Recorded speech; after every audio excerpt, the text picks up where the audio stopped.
और इस वक्त की बड़ी खबर आ रही है, पाकिस्तान के बैट्समैन मोहम्मद रिजवान का एक बहुत ही बेतुका सा बयान आया है। दरअसल मोहम्मद रिजवान ने अपने ट्वीट में इजराइल के साथ छिड़ी लड़ाई का जिक्र किया है और गाजा पट्टी का समर्थन किया। अपनी चीजों पर उनका गौर नहीं है, लेकिन मोहम्मद रिजवान ने बस अपनी सेंचुरी को फलस्तीनियों के नाम कर दिया है, उनसे सॉलिडेरिटी शो की है, तो उस पर इतना हु एंड क्राई हो रहा है। उन्होंने सिर्फ ये लिखा अपने ट्वीट में कि मैं जो अपनी ये सेंचुरी है, आज की जो अपनी ये इनिंग्स है, ये अपने फलस्तीनी बहन भाइयों के नाम करता हूं, क्योंकि हमें पता है फलस्तीन पर गुज़िश्ता 5 से 6 दहाइयों से इजराइल की जिस तरीके से जुल्म और सितम जारी है। इंडियन फैंस और इंडियन जर्नलिस्ट मोहम्मद रिजवान को टारगेट कर रहे हैं, बहुत फजूल टारगेट कर रहे हैं, बेवजह टारगेट कर रहे हैं। उनकी ट्वीट के बाद आखिरी वार्निंग दे रहा हूं, उनको टारगेट नहीं करना। मोहम्मद रिजवान आखिरी बंदा होना चाहिए जिसको आप टारगेट करोगे, इसके बाद मैं नहीं सुनूंगा। ये गलत बात है, एक प्लेयर ऐसा नहीं कर सकता, और उन्होंने किया भी सोशल मीडिया पे, ग्राउंड के अंदर तो उन्होंने ऐसा कुछ नहीं किया। ये आपकी बहुत बिल्कुल वैलिड रीजन है इमरान, के सोशल मीडिया पे वो कुछ जो भी कह सकता है। नरेंद्र मोदी जो है और भारतीय गवर्नमेंट जो है वो इसराइल के साथ है। फलस्तीन में लोग मर रहे हैं, किसी को कोई परवाह नहीं है इस बात की, वो उनके साथ है। मोहम्मद रिजवान ने अगर सेंचुरी बनाने के बाद सबको पता है कि वो हमेशा अल्लाह ताला का शुक्र अदा करते हैं और सजदे में सर झुकाते हैं। इस पर भी उनका मसला है। इस पर भी मसला है। फिर नमाज की अदायगी के लिए ग्राउंड में जो उन्होंने नमाज की अदायगी की है, उस पर भी इंडिया को मसला है। लोगों ने इंडिया से आईसीसी को स्क्रीनशॉट भेजी आज, ये मोहम्मद रिजवान की जो है ये ट्वीट है, इसको बैन करें, इसको निकाल दें वर्ल्ड कप से, इसको पाकिस्तान से नहीं खेलना चाहिए वर्ल्ड कप में, ये लोग कह रहे थे। अगर पाकिस्तान हारा होता ना, आप लोग कभी भी इसको पॉइंट आउट ना करते। उसने ट्वीट कर दिया फलस्तीन के लिए, फलस्तीनी भाई बहनों के लिए, तो क्या फुटबॉलर्स ट्वीट नहीं करते? फुटबॉलर्स वहां पर स्टैंड्स में फ्लैग्स लेके आते हैं, अभी तो क्रिकेट में फ्लैग्स लेके नहीं आते लोग। अब मुतालबा किया जा रहा है कि मोहम्मद रिजवान पे पाबंदी लगाई जाए, क्योंकि मोहम्मद रिजवान ने फलस्तीन की हिमायत का ऐलान कर दिया है। अब ये तंग नजरी देखें आप, क्योंकि इनके साथ ऐसा हुआ, लिहाजा इसके साथ भी ऐसा होना चाहिए। मोहम्मद रिजवान एक ही दिल है, कितनी बार जीतोगे? फिर से इतनी बड़ी स्टेटमेंट दे दी फलस्तीनी भाई और बहनों को याद रखना। नमस्कार दोस्तों, तो दोस्तों आपने देखा कि एक बार फिर से पाकिस्तानी विकेटकीपर बल्लेबाज यानी मोहम्मद रिजवान ने सोशल मीडिया पर एक भड़काऊ बयान देकर एक बार फिर से सुर्खियों में आ गया है। दरअसल आपको बता दें कि जब श्रीलंका मैच में इसको मैन ऑफ द मैच दिया गया, उसको लेकर इसका कहना था कि जो हमारे गाजा में भाई बहन हैं उसको हम यह man of the match dedicate करना चाहते हैं, जिसको लेकर सोशल मीडिया पर एक काफी ज्यादा ट्रेंड हो रहा था। लेकिन इसको ये नहीं पता कि जो हमास वाले इजराइल के ऊपर इतनी घिनौनी हरकत की, उसके बारे में इसको कोई ध्यान नहीं है। कि आप हर चीज का एहतजाज का बड़ा खूबसूरत तरीका होता है, हर किसी का अपना इजहार राय होता है। अब सेंचुरी बनाकर जिस तरीके से भारत में उन्होंने जो रिजवान ने ये ट्वीट किया है, तो ये भी एक बड़ा खूबसूरत तरीका है अपने फलस्तीनी भाइयों के साथ इजहार यकजहती करने का। कुछ लोग सड़कों पर आके एहतजाज करते हैं, कुछ लोग सोशल मीडिया की हद तक रहते हैं। तो रिजवान ने ये जो कदम अपनाया, और बेशुमार हमारे बड़ी जो सेलिब्रिटीज हैं उन्होंने भी सोशल मीडिया पर भरपूर अपने फलस्तीनियों का साथ दिया है। एब्सोल्युटली, और देना भी चाहिए, वो हमारे मुसलमान बहन भाई हैं। और फलस्तीन के अंदर जो आम सिविलियन है वो आगे से इसराइल पर अटैक नहीं कर रहे, जो वहां पर उनके हमास है, जो सोल्जर्स हैं, वो अटैक कर रहे हैं। अब मुतालबा किया जा रहा है कि मोहम्मद रिजवान पे पाबंदी लगाई जाए, क्योंकि मोहम्मद रिजवान ने फलस्तीन की हिमायत का ऐलान कर दिया है। अब ये तंग नजरी देखें आप, क्योंकि इनके साथ ऐसा हुआ, लिहाजा इसके साथ भी ऐसा होना चाहिए। और वैसे भी आपको पता ही है कि नरेंद्र मोदी जो है और भारतीय गवर्नमेंट जो है वो इसराइल के साथ है। फलस्तीन में लोग मर रहे हैं, किसी को कोई परवाह नहीं है इस बात की, वो उनके साथ है। अब मैं आपको बताता हूं यहां पे हुआ क्या। अब जब मुंह की खानी पड़ी, कैसे खानी पड़ी बताता हूं मैं आपको।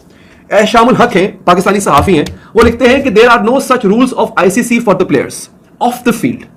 उन्होंने कहा है कि आईसीसी ने ऐसा कोई कानून बनाया हुआ ऑफ द फील्ड। हां, अगर आप फील्ड पे कोई काम कर रहे हैं, ऐसा यही काम अगर Mohammad Rizwan during the match field पे खड़े होकर करते तब प्रॉब्लम था। मोहम्मद रिजवान ने ये ट्वीट किया है ऑफ द फील्ड। आगे लिखते हैं, Dhoni and Moeen got band on the field.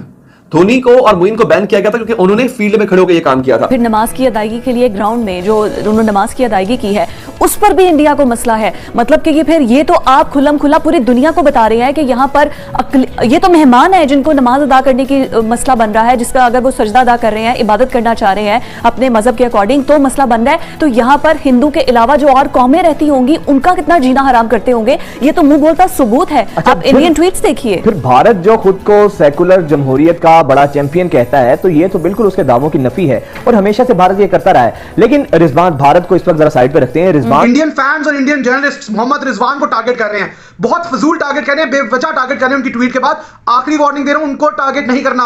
Mohammad Rizwan आखिरी बंदा होना चाहिए जिसको आप टारगेट करोगे, इसके बाद मैं नहीं सुनूंगा। ये आखिरी वार्निंग है। बड़े अच्छे दोस्त हैं मेरे, बड़े अच्छे जर्नलिस्ट भी हैं जो इस चीज में कर रहे हैं काम, उनको भी मैं कह रहा हूं प्लीज ये ना करें। कुछ लोग कह रहे थे आईसीसी जो इस पे एक्शन ले, कुछ लोगों ने इंडिया से आईसीसी को स्क्रीनशॉट्स भेजी आज, ये मोहम्मद रिजवान की जो है ये ट्वीट ट्वीट है, इसको बैन करें, इसको निकाल दें वर्ल्ड कप से, इसको पाकिस्तान से नहीं खेलना चाहिए वर्ल्ड कप में, ये लोग कह रहे थे। आईसीसी ने उनको आगे से कहा कि हम लोग ऑफ फील्ड यानी कि जो फील्ड के बाहर एक्शंस है, ट्वीट्स है, उसका कुछ नहीं करेंगे, सिर्फ मैच के दौरान जो हो रहा है वही हम करेंगे। मैच के दौरान ग्राउंड के ऊपर जो कोई प्लेयर कर रहा है उस पर एक्शन लेगा मैच रेफरी, मैच के बाहर उसकी पर्सनल लाइफ है। जवाब मिल गया ना आईसीसी से, इंडियंस मिला ना जवाब। उसके बाद कच्चे पड़ के चुप हो गए हैं, कहने आईसीसी एक्शन नहीं ले रहा, पहले उठे हुए थे। हर कोई ट्वीट कर रहा है, हर कोई बोल रहा है रिजवान को, रिलीजियस उसके एक्ट्स पे, उसके बिलीफ्स पे।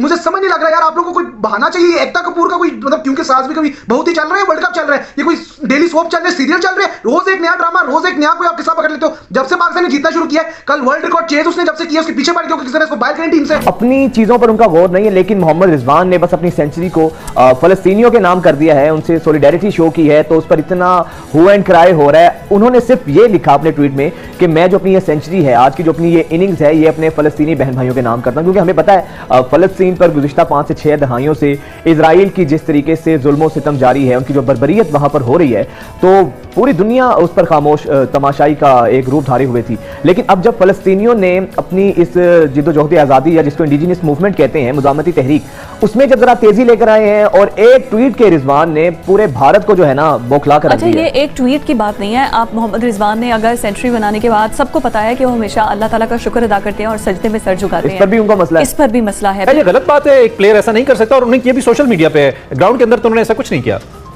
ये आपकी बहुत बिल्कुल वैलिड रीजन है इमरान के, सोशल मीडिया पे वो कुछ जो भी कह सकता है। ज़ैनब अब्बास ने सोशल मीडिया पे 2014 में लिखा ट्वीट और उसको रीजन उन्होंने बना लिया। लेकिन रिजवान, अब आप नोट करें कि पाकिस्तानी खिलाड़ी भी बड़े मोहतात हैं। अमूमन पाकिस्तानी बैट्समैन सेंचुरी स्कोर करने के बाद या 5 विकेट लेने के बाद सजदा किया करते थे, लेकिन भारत में आपने देखा कि इमरान वो अपने रिजवान जो है वो अल्लाह की तरफ हाथ उठा के उसका शुक्र अदा कर रहे थे। ये बिल्कुल गलत है। अब इसके पीछे लग जाएगा। अभी तो मुझे लग रहा है जका साहब को टफ टाइम मिलेगा, क्योंकि उन्होंने एक स्टेटमेंट दिया था कि अगर आप दुश्मन मुल्क में जा रहे हैं खिलाड़ी तो हमारा पूरा सपोर्ट है, हौसला अफजाई करें। तो वहां भारतीय मीडिया, आपको पता है 1.25 अरब की आबादी है, इतना बड़ा मीडिया है, बहुत छोटी छोटी चीजों को निकालता है और उनका सारा फोकस पाकिस्तान पर है, दीगर टीमों पर नहीं है। आप देखें हर मुल्क का तमाशाई आपको नजर आएगा अपने मुल्क की शर्ट पहने, पाकिस्तान का कोई नजर नहीं आता। तो इसका जिम्मेदार कौन है? मैं समझता हूँ भारतीय मीडिया बहुत ज्यादा अब जो है ना ज्यादा देखकर माइक्रो अंदाज से जो है बहुत सारी चीजें देख रहा है। अगर पाकिस्तान हारा होता ना, आप लोग कभी भी इसको पॉइंट आउट ना करते। उसने ट्वीट कर दिया फलस्तीन के लिए, फलस्तीनी भाई बहनों के लिए, तो क्या फुटबॉलर्स ट्वीट नहीं करते? फुटबॉलर्स वहां पर स्टैंड्स में फ्लैग्स लेके आते हैं। अभी तो क्रिकेट में फ्लैग्स लेके नहीं आते लोग, वो रिस्टबैंड पहन लेते हैं। अब कह रहे हो एमएस धोनी जो है उसका ग्लव उतरवा दिया था 2019 के वर्ल्ड कप में, पता नहीं आर्मी को लेके क्या। भाई वो मैच के अंदर ग्लव पहन के आया था, वो अलाउड नहीं है। रिजवान भी मैच के अंदर कुछ पहनता तो वो अलाउड ना होता, लेकिन मैच के बाहर, मैच खत्म हो गया, वो खा रहा है क्या, पी रहा है क्या, लिख रहा है क्या, सो रहा है, इससे आपको कोई लेना देना नहीं है, ना आईसीसी का ना बीसीसीआई का। गेट दैट, इसको रखें दिमाग में। ये सारी ट्वीट चल रही है, सब कुछ आपकी स्क्रीन पे साथ साथ चल रहा है। जो लोगों ने प्रोपेगेंडा और कॉन्स्पिरेसी उसके खिलाफ शुरू की थी, फ्लॉप हुए उसमें बुरी तरह। कोशिश कर रहे थे इसको सस्पेंड कराएं, इसको बैन कराएं 2-3 मैचेस से, या पाकिस्तान टीम इसको वापस भेज दे पाकिस्तान उस ट्वीट के ऊपर। क्यों भेजे? अब आपकी जलेगी, क्योंकि आप लोगों को पता है कि वो आपको हराएगा 14 अक्टूबर को अहमदाबाद में। आपको ये पता है कि उसने जो इनिंग्स लास्ट मैच में खेल दी है, आपका बड़े से बड़ा प्लेयर अंडर प्रेशर नहीं खेल सकता। अंडर प्रेशर खेलना अलग है, अफगानिस्तान के खिलाफ 35 ओवर में चेज करना अलग है। आईसीसी ने कहा है कि मोहम्मद रिजवान ने जो कुछ कहा है वो उनका अपना मसला है, उन्होंने फील्ड पे खड़े होकर ऐसी कोई बात नहीं की। ये बात उन्होंने अपनी जाती हैसियत में फील्ड के बाहर की है, तो ये उनका उनके बोर्ड का मसला है। उनका बोर्ड रोक दे एक और बात है, लेकिन ये इसका हमसे कोई लेना देना नहीं है। मुंह की खानी पड़ी। आईसीसी ने टका के जवाब दे दिया उनको। अब ये बात उन्होंने की, अब ये बात उन्होंने ये भी लिखी है, इज दिस अलाउड? उन्होंने पहले सवाल पूछा, 2 घंटे पहले उन्होंने पहले सवाल पूछा आईसीसी से। उन्होंने कहा is this allowed ICC? I remember Dhoni was asked to remove the army insignia from his gloves during the world cup 2019 match. Aren't cricketers prohibited from making political और रिलीजियस स्टेटमेंट्स? उसने पूछा पहले आईसीसी से कि क्या ये अलाउ है? धोनी को भी आपने उसके ग्लव्स उतरवा दिए थे, और इसी तरह से आपने बाकियों के साथ किया था। क्या खिलाड़ियों को यह अलाउ है कि वो सियासी और मजहबी बयानात दें? ये पूछा उसे, और फिर आईसीसी से जवाब आया। और इस बंदे की ऑनेस्टी, विक्रांत गुप्ता साहब की ऑनेस्टी ये है, उन्होंने उस जवाब को भी कोट किया। उन्होंने कहा कि आईसीसी ने कहा है कि जी हमें कोई मसला नहीं। जी हाँ दोस्तों, जैसा कि आपने वीडियो में देखा कि कैसे पाकिस्तानी मीडिया मोहम्मद रिजवान को काफी ज्यादा सोशल मीडिया पर ट्रोल कर रही है, और क्यों ना हो, क्योंकि इजराइल में जो कुछ हो रहा है उसके बारे में नहीं बोल रहा है, बल्कि जो गाजा में हो रहा है, यानी मतलब जो हमास वाले इजराइल के ऊपर कर रहे हैं उसके बारे में बातचीत कर रहा है कि गाजा में जो कुछ हो रहा है हमारे बहन भाइयों के साथ वो काफ़ी ख़राब हो रहा है। लेकिन इसको ये नहीं पता कि जो मतलब इजराइल में इन गाजा वालों ने यानी हमास वालों ने इतनी मतलब बुरी तरीके से इतनी घिनौनी हरकत की है, और इजराइल के नागरिकों के साथ एक गाजा वाले इतनी बुरी तरीके से सलूक कर रहे हैं कि आपको देखकर आपका खून खौल उठेगा। लेकिन ये मोहम्मद रिजवान, इसको नहीं पता कि मतलब इजराइल के साथ क्या हो रहा है, और ये जंग किसने शुरुआत की? हमास वालों ने शुरुआत की, गाजा वाले ने शुरुआत की। तो इसको मतलब ये नहीं पता कि कौन शुरुआत की किसके साइड जाना चाहिए। वहीं इसको पता कुछ नहीं है और सोशल मीडिया पर ट्वीट कर रहा है कि हमारे भाई बहन जो मतलब गाजा में जो मर रहे हैं, जो कुछ भी हो रहे हैं, हम उनके साथ हैं। मतलब आप सोच सकते हैं कि ये पाकिस्तान वाले मतलब कुछ भी कर सकते हैं, मतलब इनको पता कुछ नहीं है और सोशल मीडिया पर ट्वीट कर देते हैं। अभी हाल ही में जैनन अब्बास को भारत से निकाल दिया गया इसी वजह से, क्योंकि वो भारत में आकर भारत की बुराई कर रही थी। मतलब आप सोच सकते हैं कि ये पाकिस्तान वाले किस हद तक जा सकते हैं। और पाकिस्तान वालों, आपको बता दें कि तुम पैसों के लिए कुछ भी करने के लिए तैयार हो यार। कैसे मतलब ऐसे होती है? जिस तरह से पाकिस्तान वाली ऐसी गंदी और घिनौनी हरकत कर रहे हैं, मतलब मेरा तो खून खौल उठता है इन पाकिस्तानियों के साथ देखकर। लेकिन आपको बता दें कि जिस तरह से मोहम्मद रिजवान ने मतलब ट्वीट किया है, उसको देखकर पूरी दुनिया की मतलब खून खौल उठी है और पाकिस्तानी मीडिया भी इस मोहम्मद रिजवान को काफी ज्यादा ट्रोल कर रही है। खैर, इस पर आपकी क्या राय है? हमें अपनी राय कमेंट में जरूर दीजिएगा और साथ ही हमारे चैनल को भी सब्सक्राइब जरूर कीजिएगा। मिलते हैं किसी अन्य वीडियो में, तब तक के लिए जय हिंद, वंदे मातरम।